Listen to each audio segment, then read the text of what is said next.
loving father of two. Era muy buen padre, la verdad. He was extremely hardworking, very likable, very personable. Is ruthlessly killed outside his home. There was numerous gunshot wounds to his upper torso. Whoever shot the victim was extremely angry and was sending a message. Detectives hunt a cold-blooded murderer. We identified the weapon as an AK-47. We received a text message that said, "Nobody messes with me." People were fearing for their lives because the killer was still out there. The question starts to creep in of, is this one that may never be solved? Then, one phone call changes everything. He said that he was in fear for his life, for what he was going to tell us. We thought, wow, this is the first break that we've had. Exposing a killer no one saw coming. It hit you in the gut. It was somebody that you just never really would have expected. Le quitó un padre y a mí la mitad de mi corazón.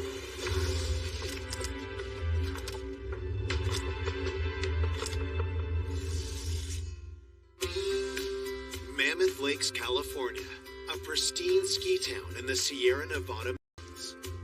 People come out here to vacation. They come out here to go skiing, snowboarding, and in the summer months, it's hiking, bicycling, fishing.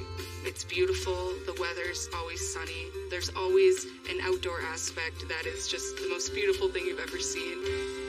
One early fall morning in 2016 turns into a nightmare for the town of Mammoth. Mammoth Lakes Police Department received a 911 call at approximately 1:50 in the morning, reporting just hearing a series of rapid gunfire and that a neighbor across the street had been shot. Police and first responders raced to the scene.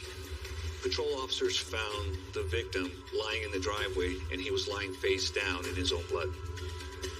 You had an individual who'd been shot multiple times, and the victim's wife standing there, and she's hysterical.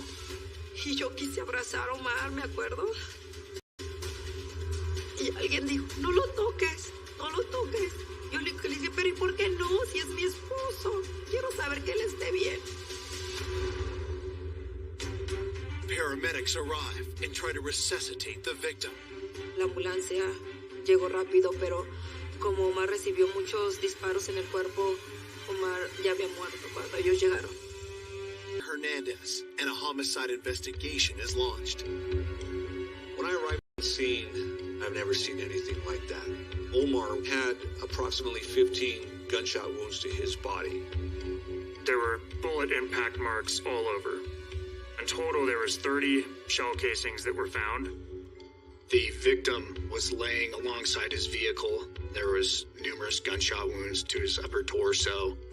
His vehicle was still running, coffee cup still laying there, all indications that he was getting ready to go somewhere. What was also noticed was there were divots that were in the asphalt and in the driveway. We definitely got the feeling that as the victim laid there, he was continuously being shot. I felt like it was extremely personal. Whoever shot the victim was extremely angry and was sending a message. The shell casings provide another surprising but valuable clue. The caliber of bullet that was used, that only comes from a high-powered assault rifle. It was a 7.6 millimeter round, so we believed it had to be an AK-47. To have a weapon of that sort here in Mammoth, I thought was extremely unusual because those are assault weapons. Those are not hunting rifles. We thought it was potentially gang-related, possibly some sort of hit that somebody definitely wanted to get the job done. Could this have been a planned execution? Detectives try to speak with Omar's wife, Gladys. Gladys was hysterical, extremely upset, unable to talk, and she was screaming. Estaba devastada por mi dolor, devastada por el dolor de saber que Omar había muerto. Y estaba, pues, perdida porque decía, ¿por qué? ¿Por qué le hicieron esto a Omar? Born in 1980, Omar was raised by a single mother in Guadalajara, Mexico, but knew his destiny lay elsewhere. El sueño de Omar era exacto, venir a Estados Unidos, porque sabía que aquí había más oportunidades. Su visión era crecer, salir adelante y sacar adelante a su mamá. When Omar was 18 years old, he headed to Mammoth on the advice of a friend, and for 8 years had been successfully working his way up at the same company. Omar had a good job here in Mammoth. He was a supervisor at Devon's grocery store, which is the main grocery store in Mammoth Lakes. He was extremely hardworking, very likable, very personable. At work, Omar was known to be a kind and caring, almost big brother figure to a lot of the employees that he supervised. He took them under his wing and really... 2006, Omar met Gladys Gastelum, and romance quickly blossomed. Lo conocí y amor a primera vista. Sentí que era una gran persona, un hombre increíble. Omar and Gladys started a family, welcoming the arrival of 2 sons. Omar, como padre, era fantástico. Era muy, muy buen padre, la verdad.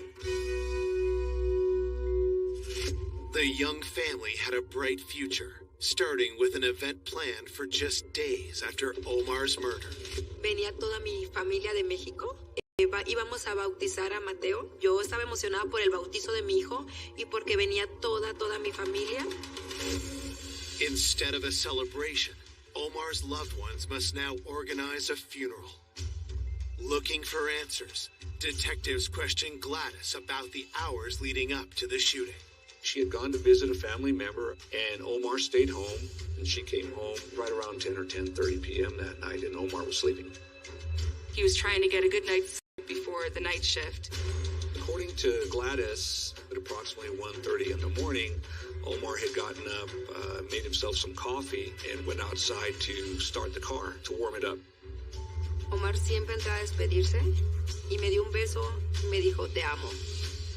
And then, shortly after he exited the back door to go to work, she heard the loud gunfire that made her jump up. Se escucha una ráfaga de disparos y yo me paro asustada. Yo nada más pedí a Dios que no fueran para Omar, que cuidara a Omar porque iba saliendo de mi casa. So she got dressed really quick, ran outside, and that's when she saw Omar lying face down in the driveway. Y empiezo a gritar ayuda, por ayuda, ayuda, ayuda. Y le dije al vecino, llama al 911, porque Omar no está bien, algo le hicieron a Omar. Le dije, le dispararon a Omar. When police ask if anyone held a grudge against Omar, Gladys's response is immediate. The name of Saul Morales came up. Saul Morales had a problem with Omar because Saul had always accused Omar of having an extramarital affair with his wife, Rosalinda, who was also an employee at the Vaughn supermarket. About a year or so before the murder occurred, investigators learned that Saul had actually gone to Omar and Gladys's home, trying to confront Omar over whether these affair rumors were true. There were disputes between Omar and Saul. Been disturbing. Saul had confronted her, told her that my wife is having an affair with your husband. She noticed that he had been driving by the house on a regular basis. Gladys says she had seen Saul drive by her house as recently as just 3 days before Omar was killed. Things became so bad, Gladys tells police that Omar filed a restraining order against Saul. That was an attempt for Omar to get Saul to stop coming to his house, stop contacting his wife. Could Saul's jealous rage have driven him to murder? Gladys indicated that she was afraid of Saul, and she thought maybe he was so upset over this alleged affair that he possibly could have killed Omar. And so Saul became a person of interest pretty quickly. At that moment, we felt like, okay, maybe this is the guy.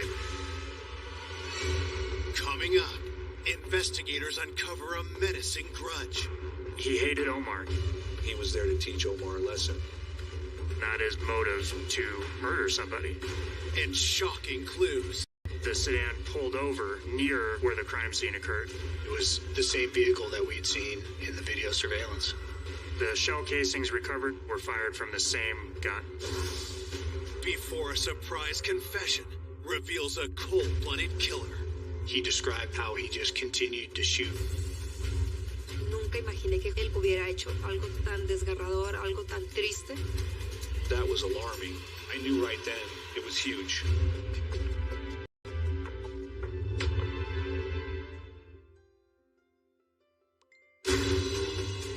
Hours after 35-year-old father of two, Omar Hernandez, was gunned down in his own driveway, his wife Gladys has pointed police towards a possible killer.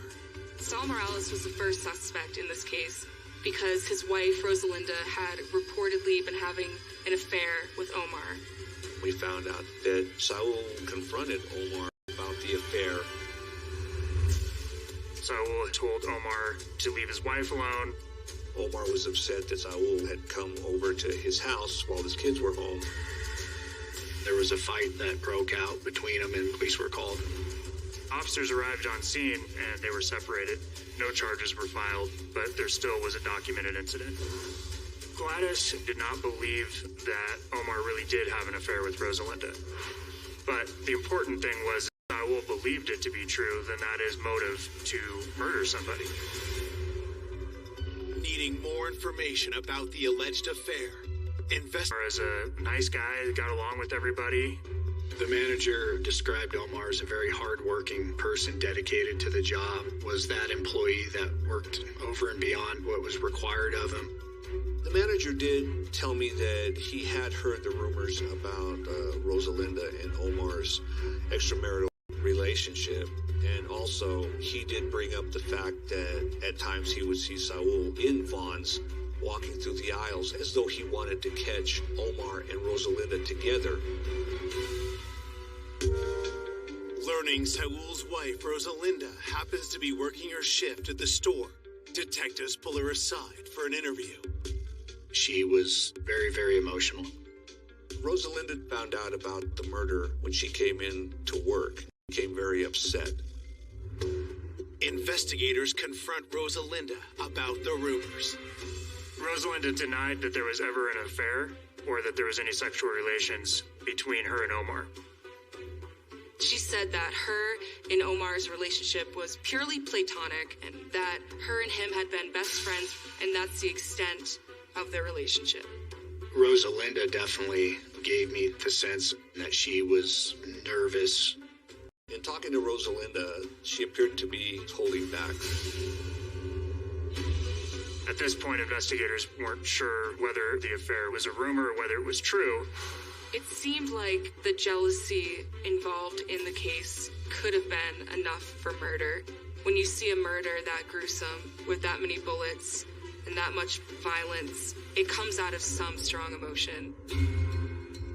Police know that even if Saul had motive for murder, he also needed the opportunity. We asked Rosalinda where Saul was the previous night, and Rosalinda said that Saul was in bed with her the whole night, and then she ended up getting up for work around 3 that morning, and he was still in bed. I wouldn't say that that particular alibi was rock solid, so interviewing him was very important, just to find out if their stories matched. Investigators bring Saul down to the station. When I interviewed Saul, he was extremely calm, extremely courteous, and extremely cooperative. He was very forthcoming about the altercations that had occurred with Omar in the past, and that he was afraid that Omar had an affair with his wife. Investigators ask Saul to account for his movements in the hours leading up to the murder. Saul claimed that he had gone to visit his uncle, and he was with his uncle throughout the night. That he was asleep in his bed on the night of the murder and had nothing to do with it. He voluntarily provided a DNA reference sample to exclude him. Getting DNA from Saul was extremely important because he was a prime suspect in the shooting. And because with fingerprints coming off the bullet casings, you can match the DNA. Saul also allows detectives to search his home. I searched the house for weapons, ammunition, or any evidence that could tie him to the crime. But I never found anything that would lead me to believe he had weapons or ammunition in the house. When the results come in, Saul's DNA does not match the DNA found on the spent shell casings. His story seemed to be making sense. It seemed to be consistent. There was no indicators that he was lying to us. And so we didn't have anything to really move on. I didn't find him to be suspicious. He just wasn't connecting the dots for me. And from my training and experience, he did not give me any indication that he was involved in the shooting. And so that was really frustrating. With detectives forced to put Saul on the back burner, they revisit the theory that Omar's murder could have been a professional hit. The weapon used, the AK-47, it's a weapon of murder, a weapon of violence. And so the nature of that weapon alone made people think this has something to do with a gang. Because of the brutal nature of the crime, something we were looking at, is this the cartel? Is this a paid hit? It's gotta be big because of the way it was done.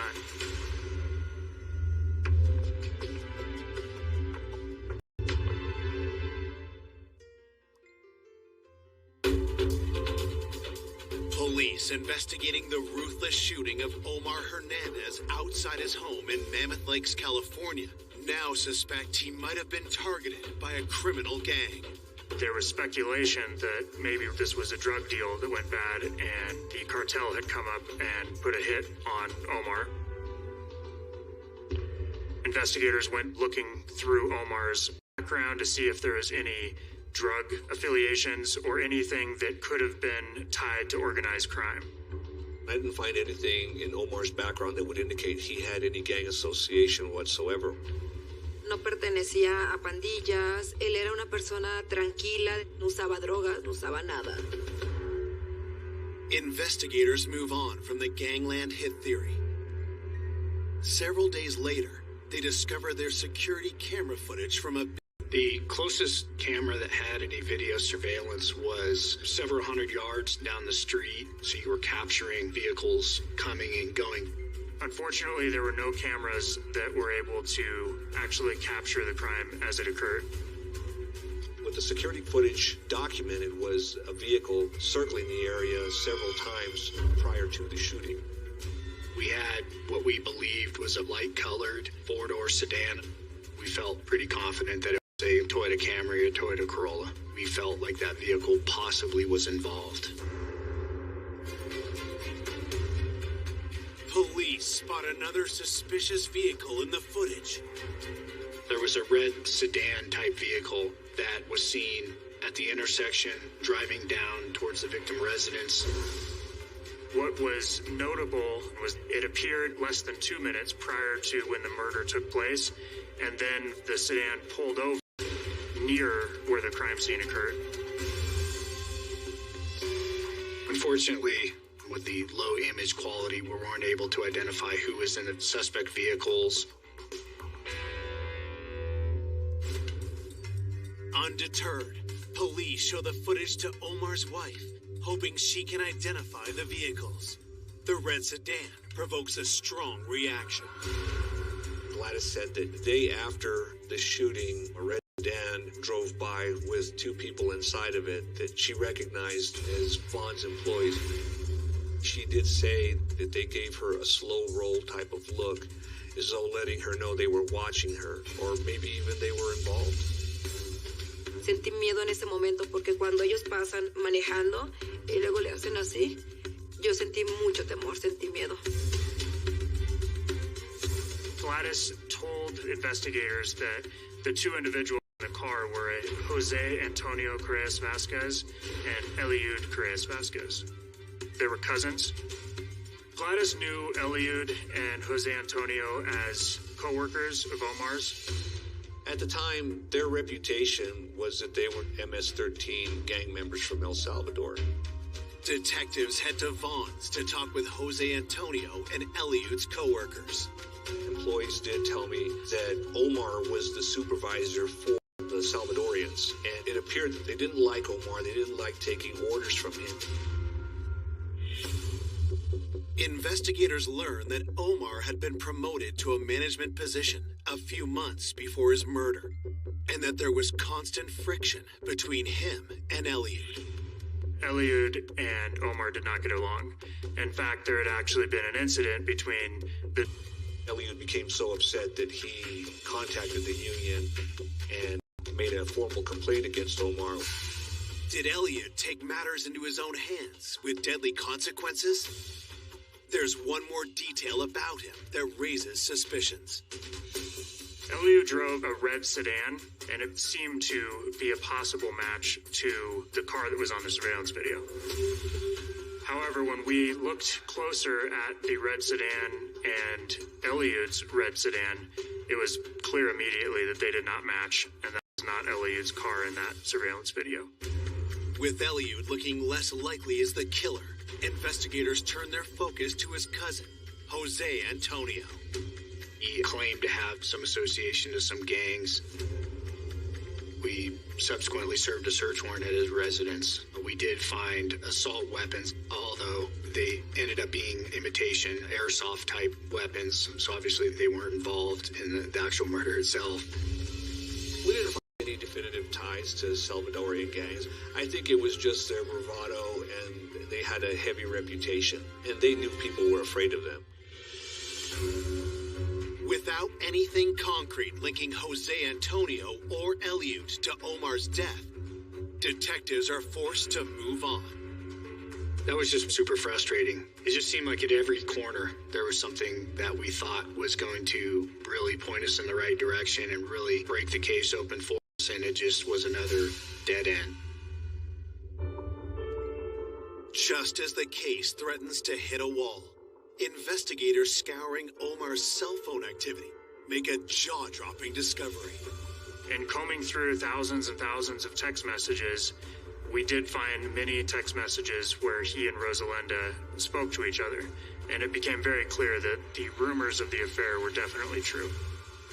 It also became apparent that not only was there an affair with Rosalinda, but that Gladys knew about the affair. That was a cause for concern because initially the affair was denied by all parties at first when the investigation began. The texts force investigators to rethink everything. Why did Gladys and Rosalinda lie? Were either of them trying to cover up for a crime? And had Saul learned the truth and done the unthinkable? There was a lot of evidence that showed that there were enough emotional ties involved in that somebody could be angry enough to kill someone based off of that infidelity.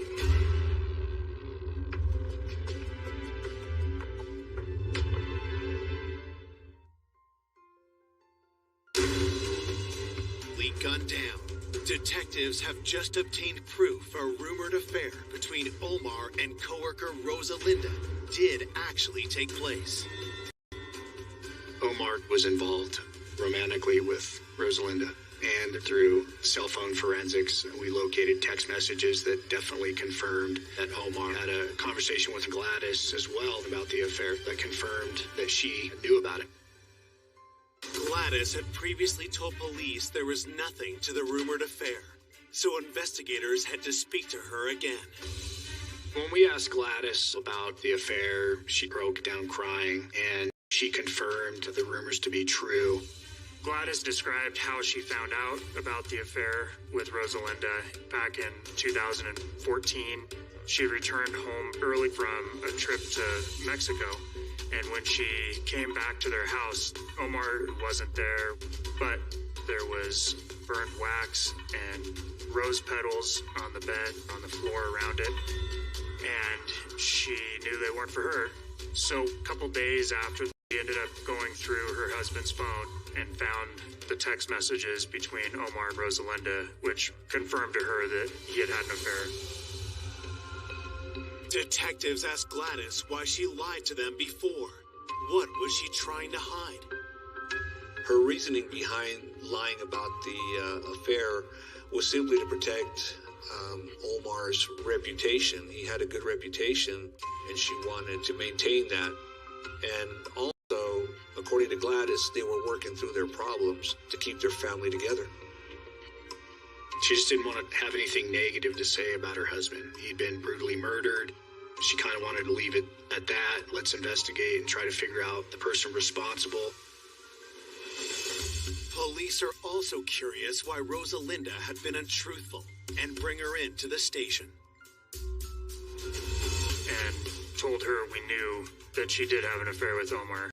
She told us that she lied because she was embarrassed about it, but also that she didn't want to inflame things with Saul. We asked her whether he knew about the affair or not. She confirmed that he did know about it. She was definitely concerned about her husband. I asked her flat out if she believed that Saul may have killed Omar, and her answer to my question was, I don't believe he pulled the trigger. So of course that was alarming. I thought maybe I missed something at the beginning, and that there was a potential that Saul may have actually even hired someone to kill Omar. It presents again, and make sure you haven't overlooked anything. Investigators re-look at Saul, but after combing through phone records and text, find no evidence he hired anyone to kill Omar, or that he committed the crime himself.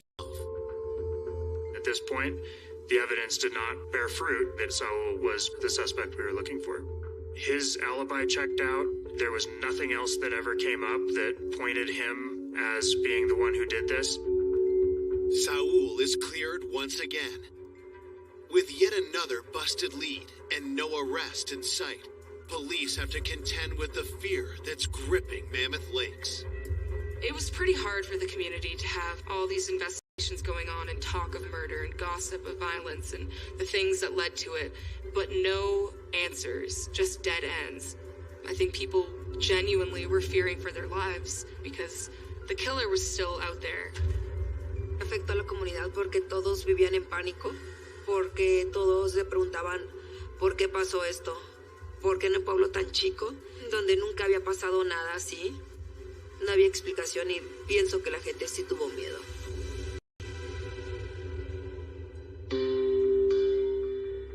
Despite months of tireless work, investigators run out of leads. The case essentially went cold. There was nothing to indicate any one person was responsible. At this point, we're well over a year into the investigation, and the question starts to creep in of, is this one that may never be solved? It starts to weigh on you because we formed relationships with Gladys, and we want nothing more than to bring justice for her family. It definitely wears on you as an investigator. You constantly ask yourself, what did I miss? There's got to be something there that I missed. Fue uno de los puntos más difíciles para mí también. Pero siempre tuve fe de que algún día, dije, así pasen años, se va a solucionar porque no puede quedar la muerte de Omar impune. De esa manera como él murió, no puede quedar así. We had always been feeling that if we could just get that one piece of information that could lead us to the suspect, we'll develop the rest. But we needed somebody to come forward and give us a break that we needed to solve that case. 2.5 years later, detectives receive just that. An explosive phone call that upends the whole case. In June 2019, a person called and said that they know who killed Omar and has some concerns for their own safety. In my mind, I felt that that's the big break that we needed. Sometimes that's all it is. One person.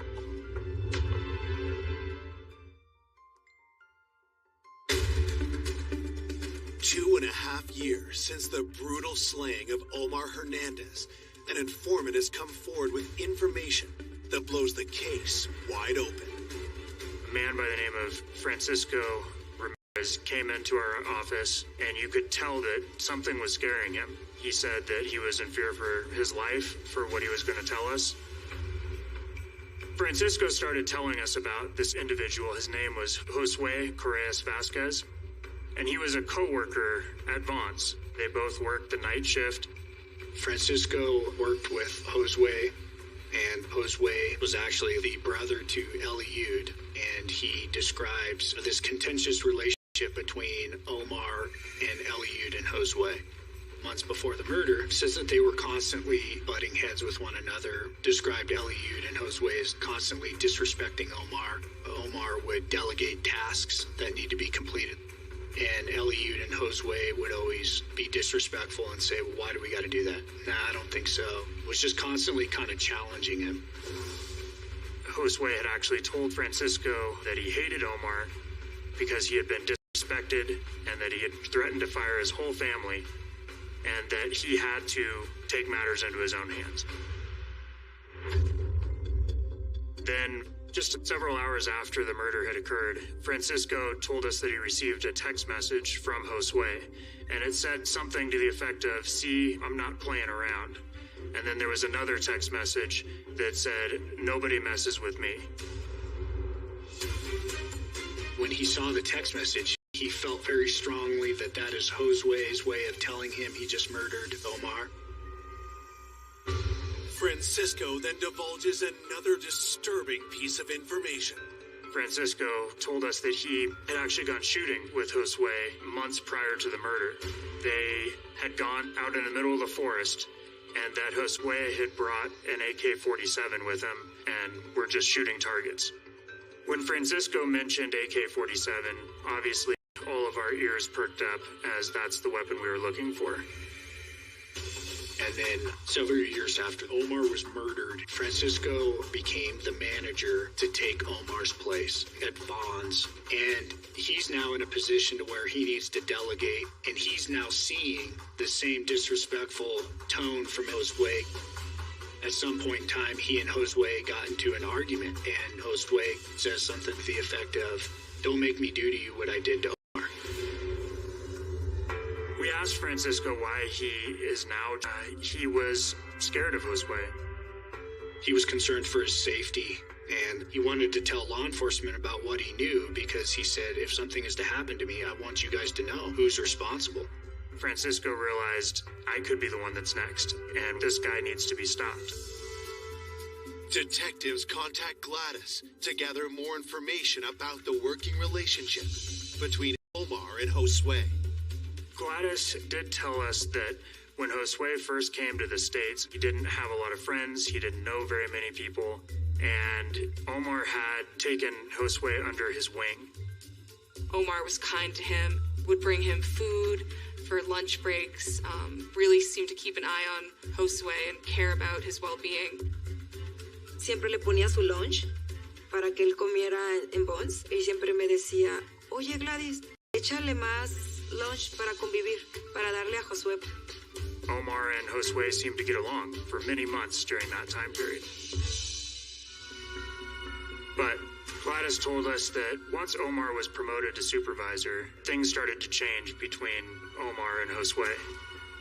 Cuando a Omar le dan el puesto, sí sentía que algo había cambiado. La misma relación de amistad ya no era igual. Omar had a job to do, and as Omar started giving more direction and instructions to Josue, Josue started to be a bit more belligerent towards him, talking back, refusing to do certain things.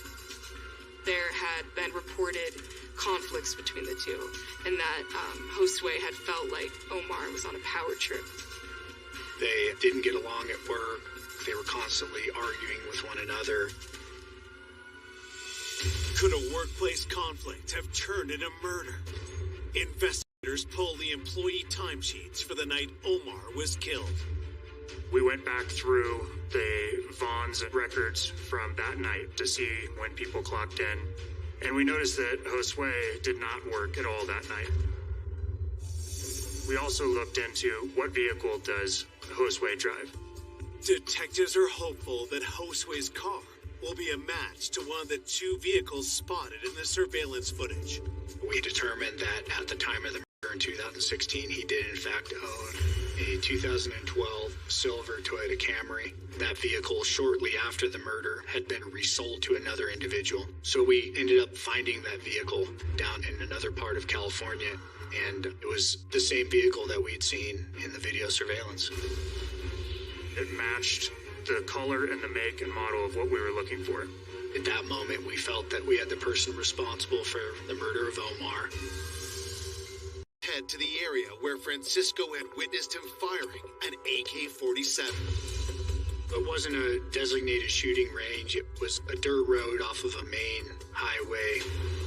We went out to the range where he said that he shot with Josue, and we were actually able to recover 56 cartridges that were just below the dirt. All of these cartridges were extremely important because as we grabbed the first cartridge we saw, it had the same head stamp of the cartridges found at the murder scene.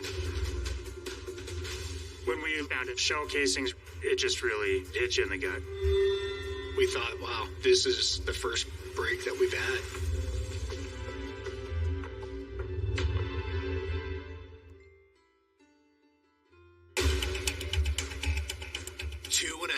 Years after Omar Hernandez was murdered, investigators hope they finally got a break after discovering spent bullet casings that appear to match those recovered from the crime scene. We found north of 50 expended projectiles in the dirt and sent those casings back to the laboratory for comparison. After we compared the two casings together, one from the murder scene and one from the shooting range, the lab told us that they were fired from the same gun. This is huge in an investigation. We have an identified suspect and we have physical evidence. On January 30th, 2020, Josue Correa Vasquez is arrested for Omar's murder. After Josue was arrested, we brought him in for an interview. We knew that the shell casings recovered at the crime scene were the same as the shooting range. What we didn't have was a way to tie that in to Josue. So what we decided to do was create a fake DNA profile that would be shown to Josue, and what it said was that we recovered DNA from the shell casings and that it matched somebody of the same age and ethnicity as Josue. The goal of having the DNA profile was in hopes that it would push Josue to tell the truth. Detectives also use another tactic and make an emotional appeal. Investigator Callahan actually had a photograph of Omar's children on his desk. I showed him the kids, and I said, these kids, they don't deserve what happened to them. Let's try to give them some closure. They have no father. They just want answers. They want to know. Josue stuns investigators with what he says next. Far from my part. And that's why me alone decided to. It was a monumental moment that we felt, okay, we've got the right guy. The question remains, why would Josue commit such a heinous crime? Josue told us he hated Omar. He hated that he would tell him how to do his job. He hated that he'd be tough on him. He felt that he was disrespected by Omar, and he was there to teach Omar a lesson. Josue proceeds to tell investigators what happened that fatal night. You knew that Omar was going to work at 2 in the morning?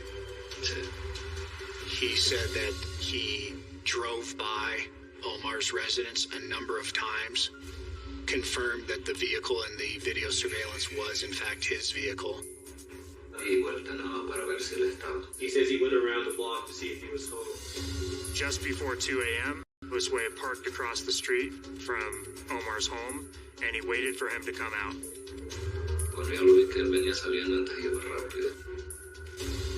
He saw Omar come out of his residence, and that was the moment that he'd been waiting for. He grabbed the AK-47. When Omar went to the driver's side of the door to leave, Josue emerged from the trees and yelled at him, "You don't look so invincible now, do you?" And described shooting him several times.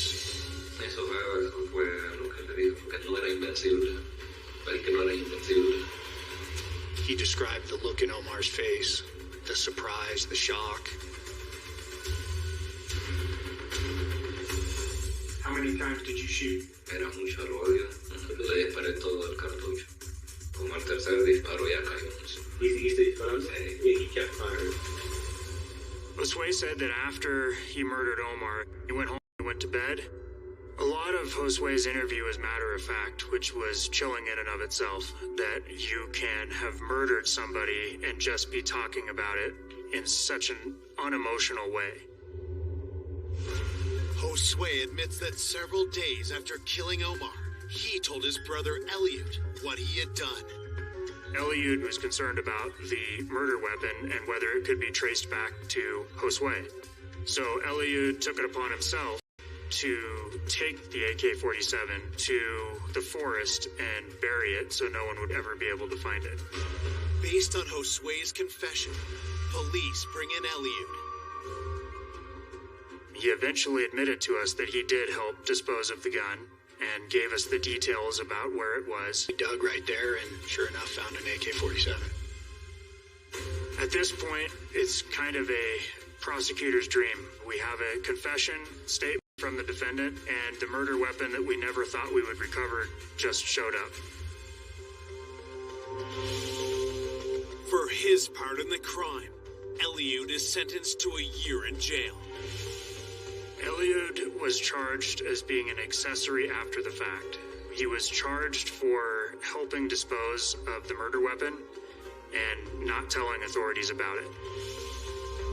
On January 18th, 2022, Josue is sentenced to 2 life terms in prison for the murder of Omar Hernandez.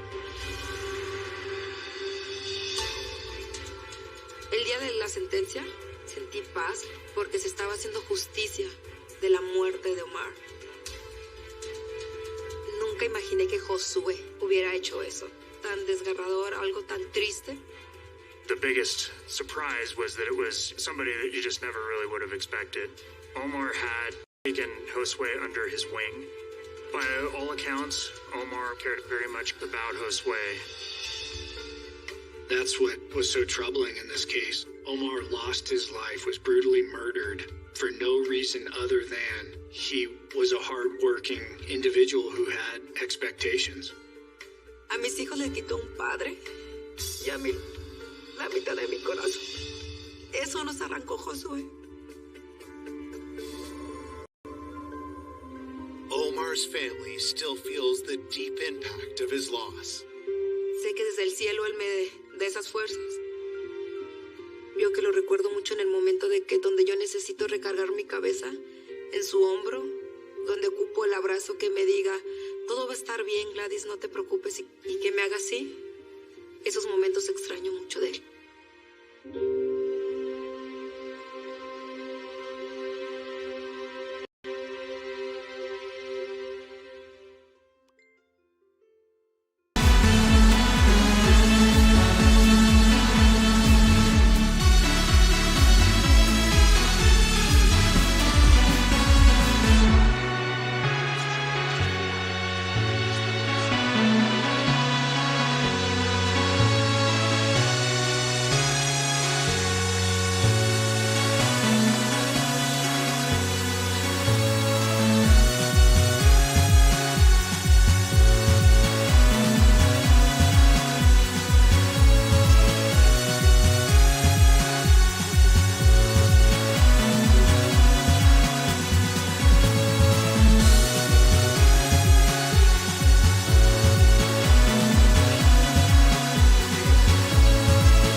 Yo que lo recuerdo mucho en el momento de que donde yo necesito recargar mi cabeza en su hombro, donde ocupo el abrazo que me diga, todo va a estar bien, Gladys, no te preocupes, y que me haga así. Esos momentos extraño mucho de él.